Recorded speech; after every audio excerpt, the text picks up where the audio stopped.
Oh, say, can you see by the dawn's early light what so proudly we hailed at the twilight's last gleaming? His name is White Eagle.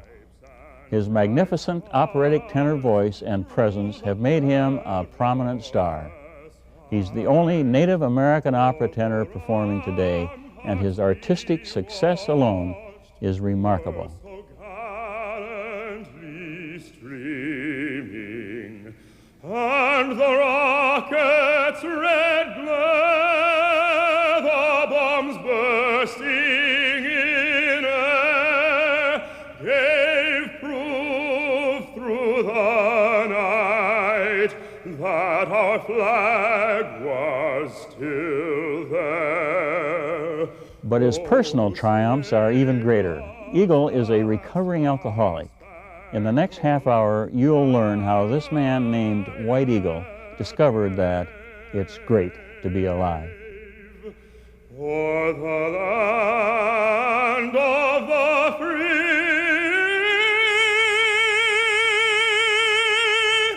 and the home of the brave.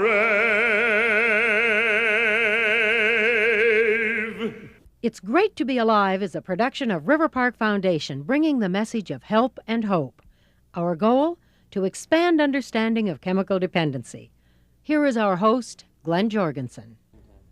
White Eagle's story of recovery is like many others, and yet it's very different and special. We recently visited with him about his life, and Eagle's story begins with a childhood filled with uncertainty and insecurity. I was raised in South Dakota. My father was an itinerant minister on the evangelistic field. I was the only Indian in an all-white school. And in Rapid City, this, at that time, was a very difficult thing. Sure. And my parents had to go to the school several times to talk to the teachers. And so already, I mean, it was set up from day one, that feeling of I'm not good enough. So you were growing up in the environment where you were made to, it fed your lack of self-esteem, or Yes. built a lack of self-esteem. Yes. When did you begin the use of chemicals? And I think alcohol was your Yes. your choice of drugs. Alcohol was my choice. I took my first drink when I was in the 7th grade. I had had several glasses. It was probably rum or whiskey, I'm not sure. And we had a little Chihuahua dog, and they got her drunk. Mm-hmm. And I thought it was the funniest thing. I was a little kid laughing and carrying on, and I was belonging to my older brother, to his friend. There was something happening.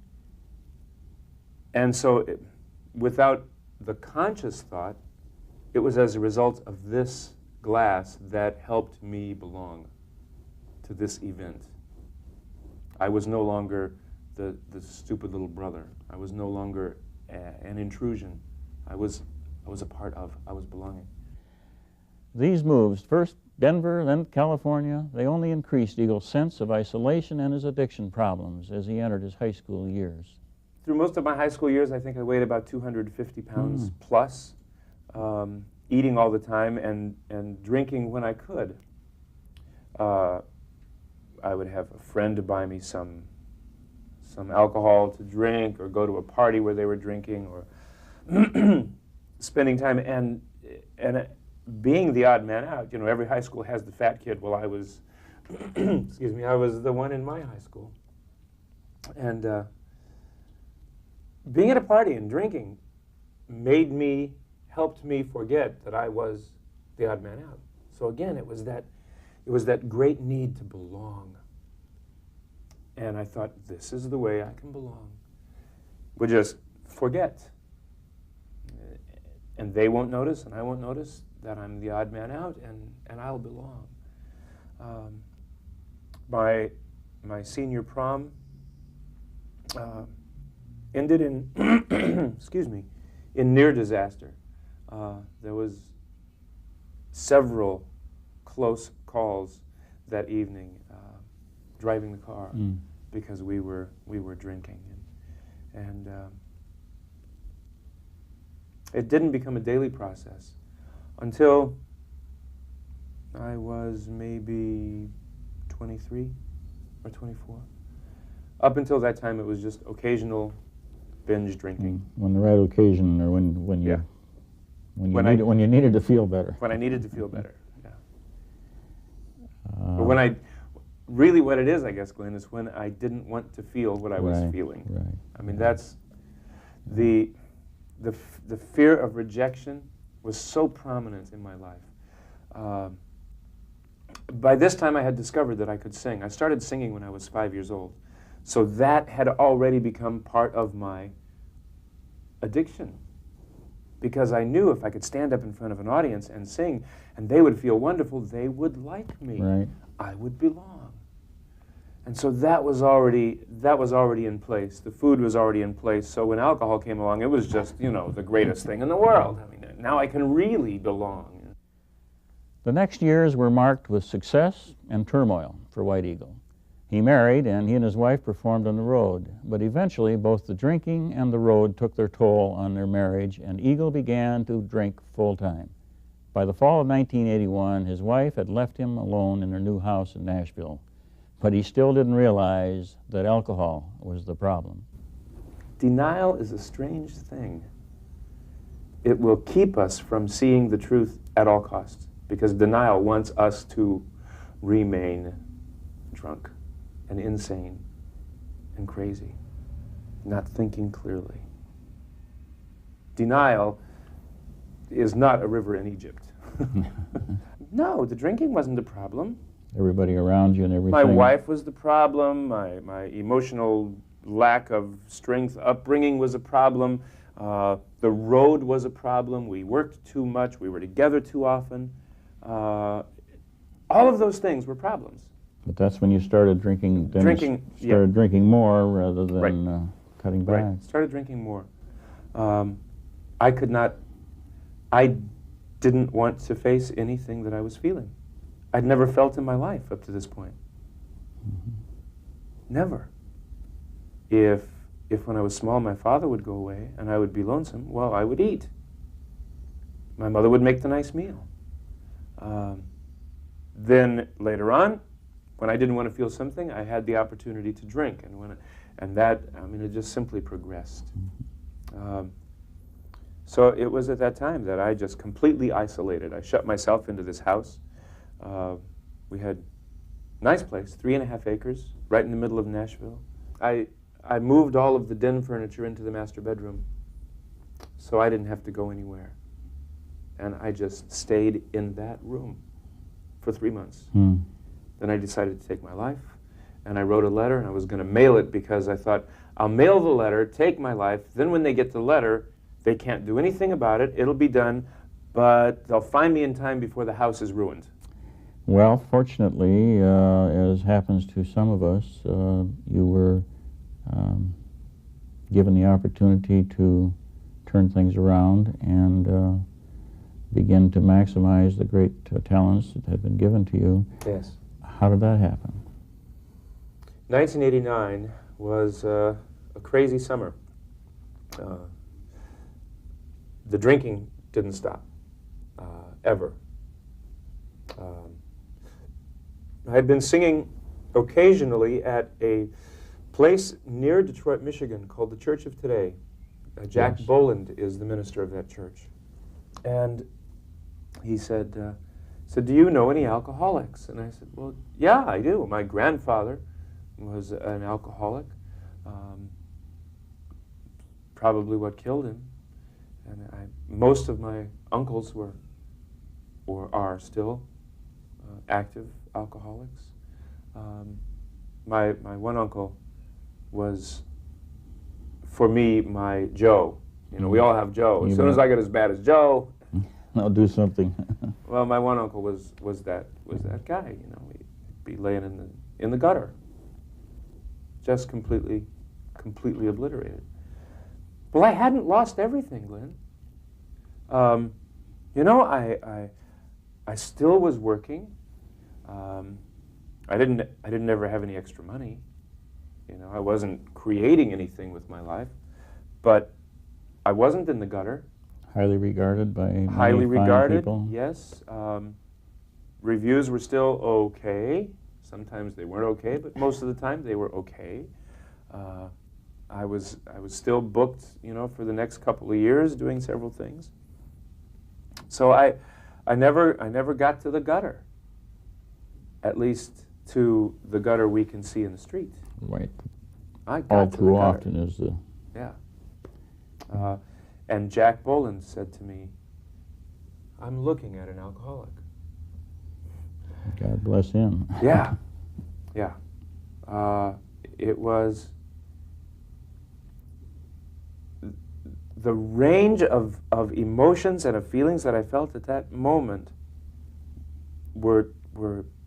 it was a torrent of emotions. For the first time, I really felt something. I was angry that he was accusing me of this. I was grateful that I no longer had to hide it. I was grateful that I no longer had to pretend. I was fearful because I didn't know what was going to happen next. There were feelings of helplessness. I'm an emotional wreck sitting here in his office crying in a chair. Cut me open, now what are you going to do? So we talked, and I made a commitment that day to quit drinking and to go to a recovery center. And July 28th, the evening of July 27th, I went out with some friends and had my last drinks. And really, I was going to go to the recovery center to have them help me control my drinking. Become a better social drinker. Yes, Mhm. yeah. Because, I mean, after all, I'm an opera singer. I have these big opening night things that I have to go to, and if you don't drink the champagne, somebody will be offended. And that's just the way it is. So they're going to teach me how I can do this, and everything's going to be great. After being at this place for 2 days, I knew this was the truth. I knew it was what I had been looking for all of my life. It's great.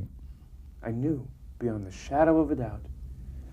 I think it was the 5th or 6th day that I was up there that I committed to sobriety. And I committed to change. Because I began to see very clearly that it wasn't them. It was Wasn't me. the wife or the job or the... That's right. That's right. And it was because of my self-loathing and my lack of self-esteem and my lack of identity and my having had years of covering up that beautiful, wonderful, perfect thing that God created in me, I began to realize that it was those things that kept me saying things like, well, what'll they think of me if I don't have their champagne? Or, well, they're going to love me if I provide all the booze. Or, let's have a great big party and invite everybody we know. Sit in the bar, let me buy the drinks. I have enough money tonight. I'll buy for everybody. I had lost somewhere my self-worth. So I had to do all of these things with all of these people in all of these places to gain any kind of identity, even if it was sick. You know, I wanted to do that. But I discovered that I didn't have to do that. Because within me was that perfect, beautiful creation, a child of God. It was already there. All I needed to do was learn how to discover that beautiful, perfect, wonderful place that God created. That the Creator instilled in me wisdom and understanding and life and will and love and faith and hope and all of these things were already in place. It's as we live, we cover it all up with, any number of crazy, dysfunctional behaviors. For me, I am so grateful that I'm an alcoholic, because I would never know the peace and the joy and the exquisite serenity if I hadn't been an alcoholic, if that event hadn't come into my life. That's one of the finest descriptions I've heard of the saying that this is a disease that when you're well, you're weller than well. Oh, boy. Sure gives you a lot of freedom, doesn't it? Oh, man. Unbelievable. Is- It has changed every single part of my life. Every single area of my life is transformed. Not just a little different. Transformed. It is turning wine into water. Mm. I mean, that's what's happened in my life. It's been amazing. The awareness that I have of the things around me. I remember the day at the pavilion. I guess it was about day 16, 17. I was looking, it's up in northwest of Montreal, Canada, on a beautiful little lake, right? And I was standing out on the balcony, looking out over this lake, and all of a sudden, there were a lot of paddle boats in this lake. You get in and you paddle around. I never did that. But there were people who did. I began to notice, and I turned to one of my friends, and I said, "Where did they get all the paddle boats with all the different colors?"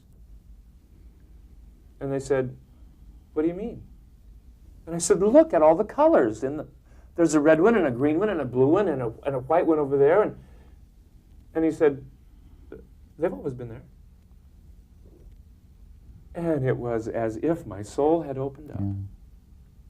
And all of a sudden, there was color in the world where there had only been black and white.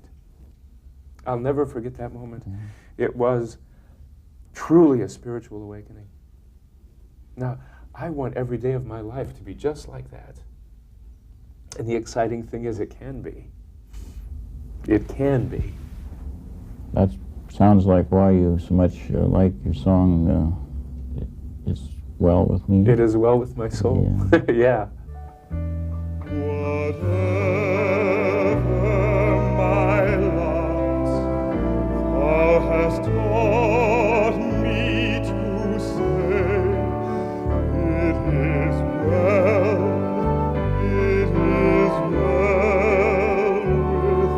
my soul. It is well with my soul. So from that constant state of psychic pain, you now see colors and you see life. Your singing is better. There is joy. Well, my singing is better because I don't have to be afraid to sing anymore. Always I was afraid to sing because if I didn't sing good, I wasn't good. Now, that was But you know, the exciting thing is now, I don't have to sing anymore. I want to, I love to, but I don't have to. The awareness of that came somewhere during the 28 days at my recovery treatment. I never have to sing again. Isn't this amazing? About a year ago, the awareness came to me that I never have to drink again. I freedom. never have to drink again. Now, I can't drink today. Don't misunderstand. I understand. But I never have to again. It doesn't control my life. I don't spend every day of my life now going to meetings and saying things like, oh man, I hate my job, I hate my family, my life is going crazy, but thank God I didn't drink. Well, that's Right. not the kind of life That's I not want. recovery. That's not the kind of life I want to live. I want to be able to share what God has done in my life today. What great things have happened, what miracles are going on, rather than saying how awful it is, but I didn't drink. Well, we're scared of change when we're in the pain. Yes. If only we could people could come to understand that they don't give up. All you do is give up the booze. You don't Yeah. give up, you give up the headache and the heartache Sure. and the empty pocketbooks and those Sure. things, and then As I approach my recovery one day at a time, that does several things for me. First of all, it keeps me in today. You know, I can't do a thing about 2 weeks from now. Can't do a thing about it.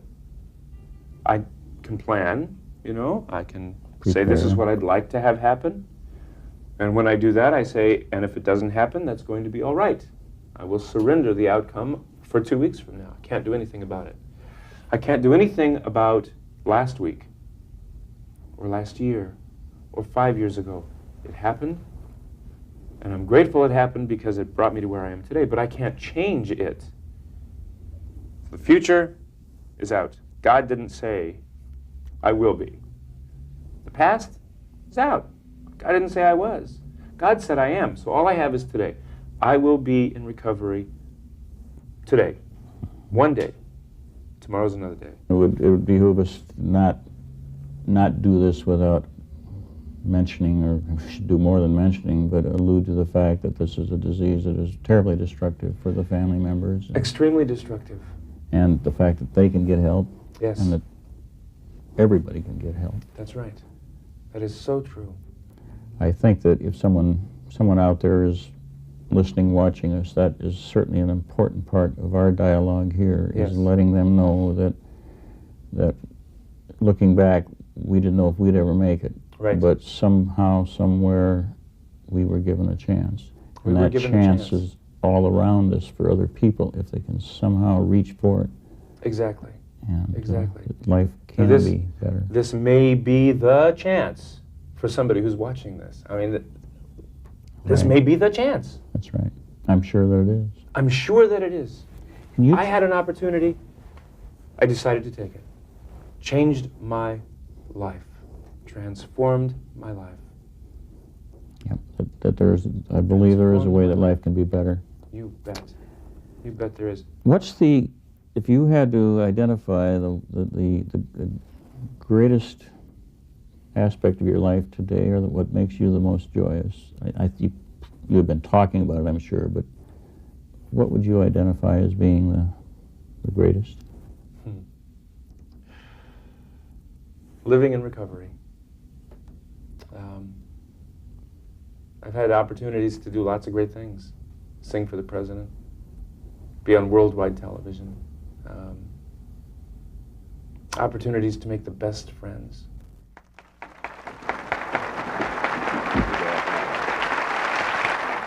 Thank you. Mr. President, Mrs. Bush, I'm honored to sing for you again. Only this time it's in my home state. So many voices sing America's song. So many dreamers come from different shores to proudly sing along. So many colors in our rainbow choir. So many hearts from many homelands, all with one desire,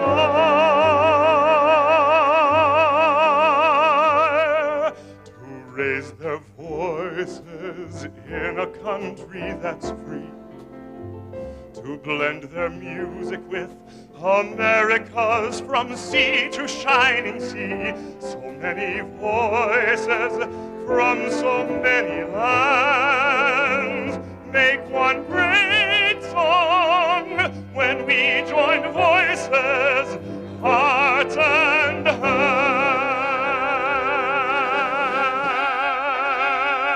hands. But knowing that every day is a day filled with joy and a day filled with change, a day filled with serenity. I mean, every day is like that, you know? Even the Now, not so good days. I'm not saying that every day is perfect, but in a sense I am, because I have come through this program, through this process, I have come to believe that everything that happens for my good. I have come to believe that an event is only an event, is neither good nor bad. It is my response to that event that makes it good or bad. And this program has given me the opportunity to take action in my life instead of reaction. Lived all of my life with that knee-jerk reaction. Right. It was always the wrong thing. Now I get to choose. Now I have a choice. What I see in you, Eagle, is what I've had the joy of seeing in some people through the years, but the coming to know who you are, you coming to know who you are. Yes. And to recognize that you are, in fact, a decent child of God, and that you like you, and that is so precious. That's got to be the biggest bonus of what you've gone through. Yeah, it's wonderful. God bless. How sweet the sound that saved a soul like me. I once was lost, but now I am found. Was blind, but now I see.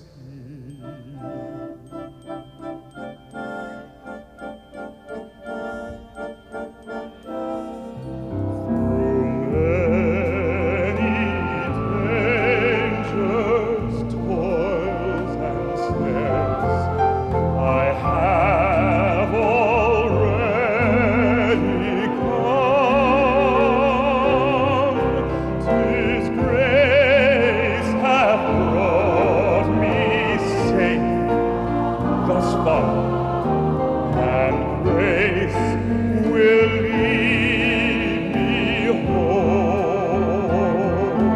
It's Great to Be Alive is a production of River Park Foundation. If alcohol or other drugs are causing problems in your life, River Park Foundation reminds you that help and hope are available through the agencies in your community. Call for that help. Find that hope. You too can discover that truly it's great to be alive.